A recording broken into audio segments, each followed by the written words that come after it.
um exército acampado de frente para o outro, tá? Tem um vale entre eles. Aí Davi foi lá e venceu o gigante Golias. Mas vamos falar a verdade? Isso daí, de fato e de verdade, não modificou quase nada com relação à batalha, porque o exército dos filisteus ainda era favorito, tá?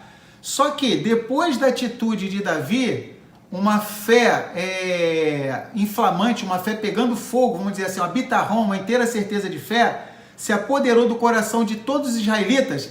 Se a gente voltasse no tempo, tá? É como se cada israelita olhasse um para o outro e falasse assim, pô, eu não estou acreditando nisso que os meus olhos estão vendo.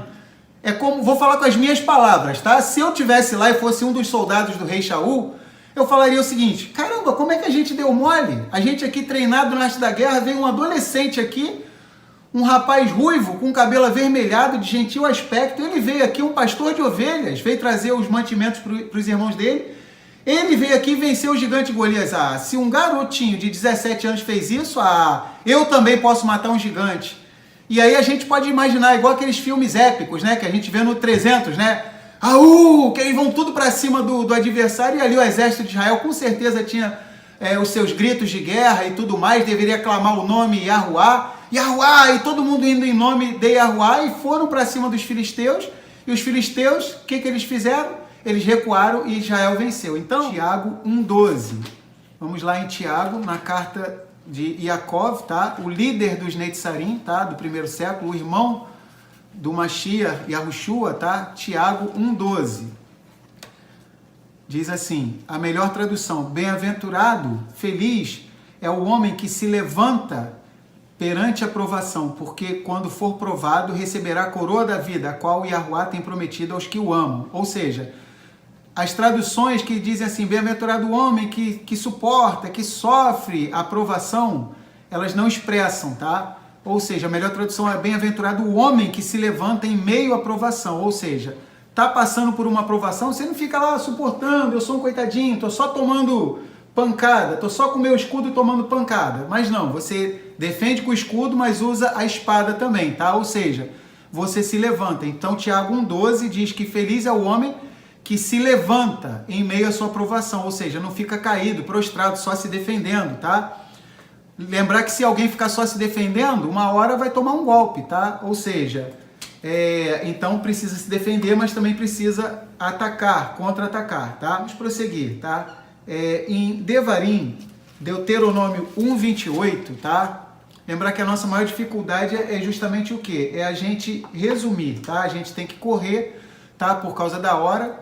A nossa vontade era pegar versículo por versículo, mas não dá. E mesmo se a gente ficasse um dia inteiro, não daria, tá? Não daria nem para a gente pegar nem metade de um capítulo. Mas vamos por etapas, tá?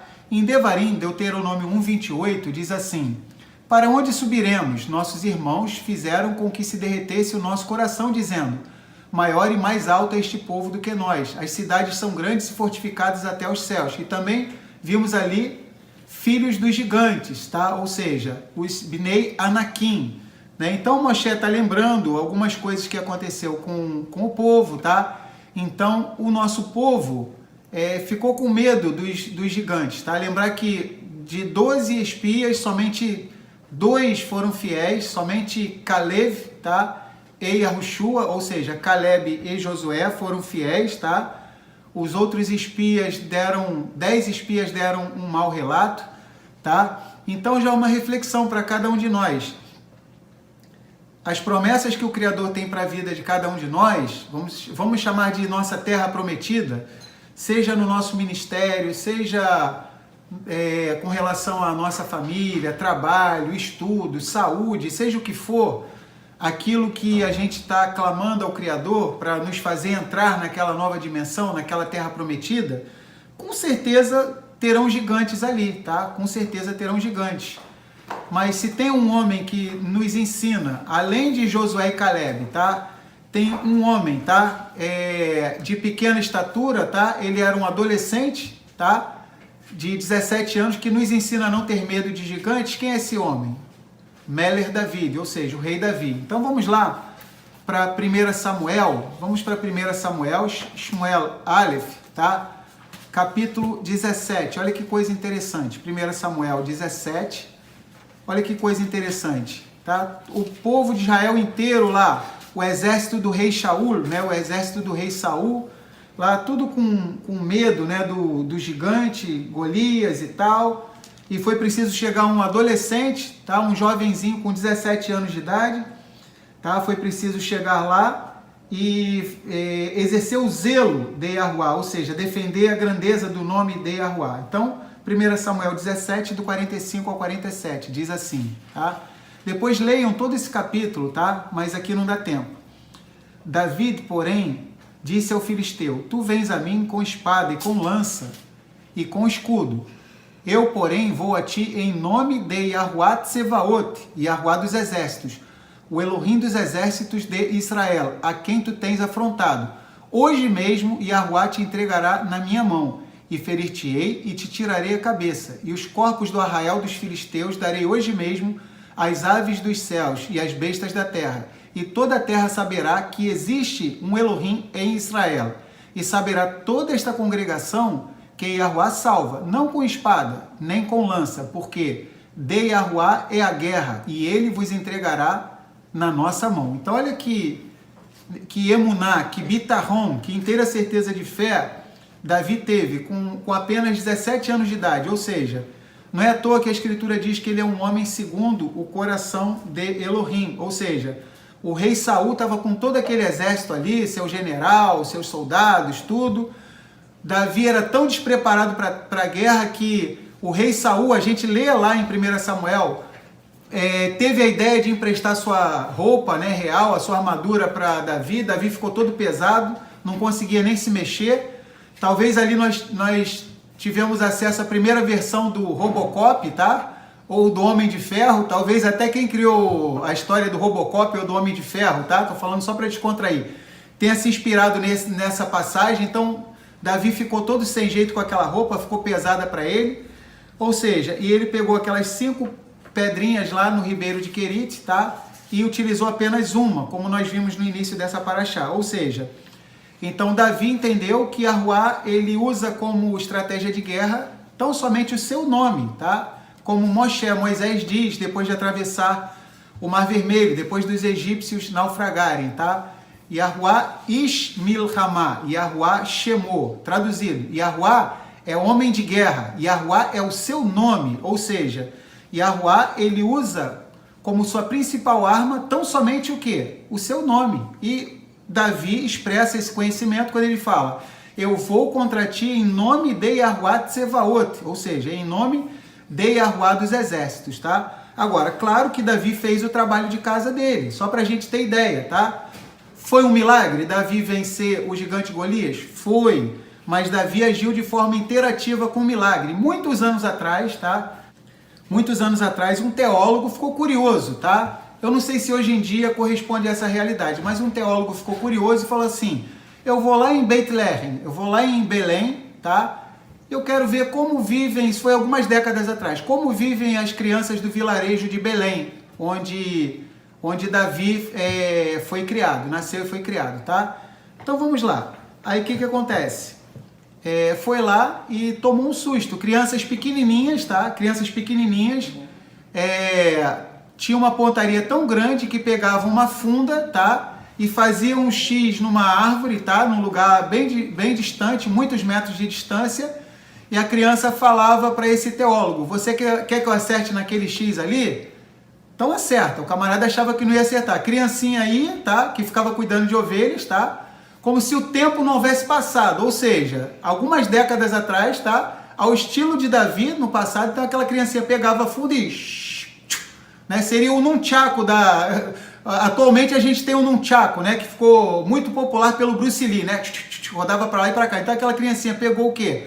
A funda e não só teve uma precisão cirúrgica, mas como teve potência, ou seja, a pedra ficou encravada no tronco de uma árvore. Uau!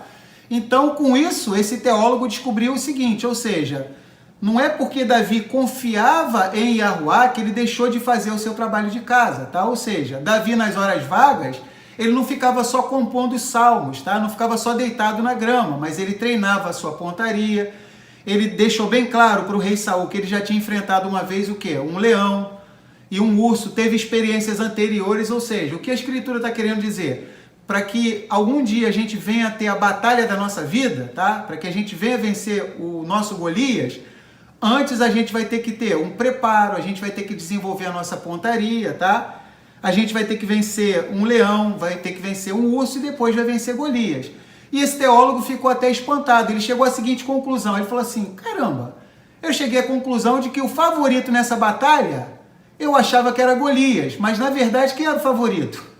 Era Davi, ou seja, então Davi se moveu confiando no poder do Criador, tá? Mas ele também fez a sua parte, ou seja, ele treinava a sua pontaria, tá? Se ele confiasse só na pontaria dele, poderia ser que ele errasse, porque o ser humano é passível de erro, tá? Mas como ele confiava em Yahuwá, Yahuwá abençoou para que ele acertasse aquela pedra na testa, na cabeça do gigante Golias, tá?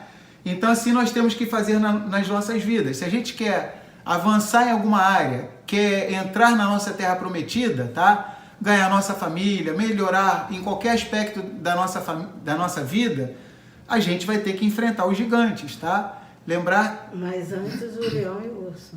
Oi? Mas antes o quê? O leão e o urso, né? Como a Mary está lembrando aqui. Ou seja, antes... eu vou enfrentar Golias logo de primeira. Calma, tá? A gente vê que no boxe, o cara não vai entrar no Ultimate Fight, né? No Vale Tudo, ou no boxe, primeira luta já vai enfrentar o campeão mundial. Não, ele vai fazendo aquelas lutas mais básicas, vai subindo no ranking, até poder fazer uma luta que vai disputar o quê? O cinturão, né? O cinturão. E olha que coisa interessante. Quando o povo de Israel, vamos parar aí, não sei se alguém já pensou sobre isso, tá? Tá lá um exército acampado de frente para o outro, tá? Tem um vale entre eles, aí Davi foi lá e venceu o gigante Golias. Mas vamos falar a verdade? Isso daí, de fato e de verdade, não modificou quase nada com relação à batalha, porque o exército dos filisteus ainda era favorito, tá? Só que depois da atitude de Davi, uma fé inflamante, uma fé pegando fogo, vamos dizer assim, uma bitarrão, uma inteira certeza de fé, se apoderou do coração de todos os israelitas. Se a gente voltasse no tempo, tá? É como se cada israelita olhasse um para o outro e falasse assim, pô, eu não estou acreditando nisso que os meus olhos estão vendo. É como, vou falar com as minhas palavras, tá? Se eu tivesse lá e fosse um dos soldados do rei Shaul, eu falaria o seguinte, caramba, como é que a gente deu mole? A gente aqui treinado na arte da guerra, veio um adolescente aqui, um rapaz ruivo, com cabelo avermelhado, de gentil aspecto, ele veio aqui, um pastor de ovelhas, veio trazer os mantimentos para os irmãos dele, ele veio aqui e venceu o gigante Golias. Se um garotinho de 17 anos fez isso, eu também posso matar um gigante. E aí a gente pode imaginar, igual aqueles filmes épicos, né, que a gente vê no 300, né, que eles vão tudo para cima do adversário, e ali o exército de Israel com certeza tinha os seus gritos de guerra e tudo mais, deveria clamar o nome Yahuwá, Yahuwá, e todo mundo indo em nome de Yahuwá, e foram para cima dos filisteus, e os filisteus, o que eles fizeram? Eles recuaram e Israel venceu. Então, quando a gente vê alguém vencendo um gigante, tá? A gente é encorajado, ou seja, a nossa emuná é fortalecida. Então que venhamos enfrentar esses gigantes, mas antes vamos enfrentar o quê? Os leões e os ursos, tá? E antes mesmo disso vamos desenvolver também o quê? A nossa pontaria, não ficar só confiando no milagre, tá? Então não adianta a pessoa, muitas vezes a pessoa serve ao Criador, fica só esperando o milagre, seria como um agricultor, tá? Que ao invés de acordar cedo, antes do sol nascer, cuidar da sua lavoura, vai querer acordar meio-dia e pedir ao Criador para abençoar. Poxa, não tem condições uma coisa dessa. Se o ímpio acordar cedo, tá? Vai ser até mais abençoado. Se o ímpio acordar cedo e fizer a sua parte. Afinal, o Criador faz, ele dá o sol e a chuva para o justo e para o ímpio, tá? Então vamos lá. Então que venhamos fazer a nossa parte. Então, a pergunta tá? Será que nós temos medo de gigantes? Para alçarmos qualquer elevação na nossa vida espiritual, vamos ter que enfrentar gigantes, tá? Então, a gente vai ter que travar batalha. Quanto mais a gente se dedica ao Criador, mais retaliações a gente vai sofrer, tá? A gente sabe, a gente vê esses filmes de guerra aí, quanto mais para frente um guerreiro vai indo, mais exposto ele tá. Igual o jogo aqueles joguinhos de videogame, tá? Quanto mais vai pulando de uma fase para outra, vai ficando mais fácil ou mais difícil? Vai ficando mais difícil, tá? Até você pegar o chefão, tá? mas o Criador não nos deu espírito de covardia. Ele não se agrada em pessoas que recuam, como diz o autor de Hebreus. Nós não somos daqueles que recuam, mas daqueles que prosseguem, tá? Então vamos lá, que sejamos como Josué e Caleb, tá? O Criador ele ficou tão feliz com a atitude de Josué e Caleb, tá? Que o Criador prometeu uma herança bem grandiosa, tá? Para Caleb e para Josué. Josué recebeu o privilégio de ser o líder do nosso povo de Israel, tá? E Caleb recebeu uma parte bem generosa, bem grande no território de Judá, de Yahudá. Lembrar que Caleb, tá? A gente sempre fala isso para mostrar que o Criador não discrimina nenhum povo. Caleb, tá? Era descendente, tá? De Jefuné. Jefuné é o pai de Caleb, tá? De Caleb. Jefuné, se a gente for lá em Gênesis 36, a gente vai ver que os quenesitas, tá? Eles eram descendentes diretos de quem? Esaú, Edom. Ou seja, Caleb era um descendente de Esaú, tá? Pelo lado paterno ele era descendente de Esaú, tá? O irmão de Jacó, que era arqui-inimigo de Jacó, tá? Ou seja, ele não só foi enxertado no povo de Israel, como se tornou o líder dessa tribo importantíssima, que é a tribo de Judá, tá bom? Mas por quê? Ele não teve medo dos gigantes. Ele chega ao ponto de dizer, lá mais para frente, lá no livro de Josué e Juízes, a gente vai ver que ele fala assim, tal era a minha força 40 anos atrás, tal é minha força agora. Agora eu tenho 85 anos e a minha força agora com 85 tá igualzinha como quando eu tinha 45, tá? Aí ele falou, eu quero aquela porção daquela montanha como herança, tá? Ou seja, ele requereu do Criador aquela montanha que ele foi lá e ele espiou aquela terra e ele deu um bom testemunho. Então, se nós enfrentarmos os gigantes, nós podemos pedir ao Criador a nossa parte naquela montanha, a nossa herança, e o Criador nos dará, tá? O bem-aventurado é aquele que se levanta, né, perante a tribulação, né? Exatamente. Então, no caso, não tenha medo da vida, né? Uhum. Também que a gente vê lá no texto de Abraão, né? Exatamente. A Torá diz que Abraão era entrado em dias, tá? Ou seja, ele entrava nos dias, entrava na vida. A matriarca Sará também. Em Tiago 1,12 e Jacó 1,12, o irmão do Messias, na sua carta, ele diz, né? Olha que coisa interessante. Tiago 1,12. Vamos lá em Tiago, na carta de Jacó, tá? O líder dos Netzarim, tá? Do primeiro século, o irmão do Mashiach, Yahushua, tá? Tiago 1,12.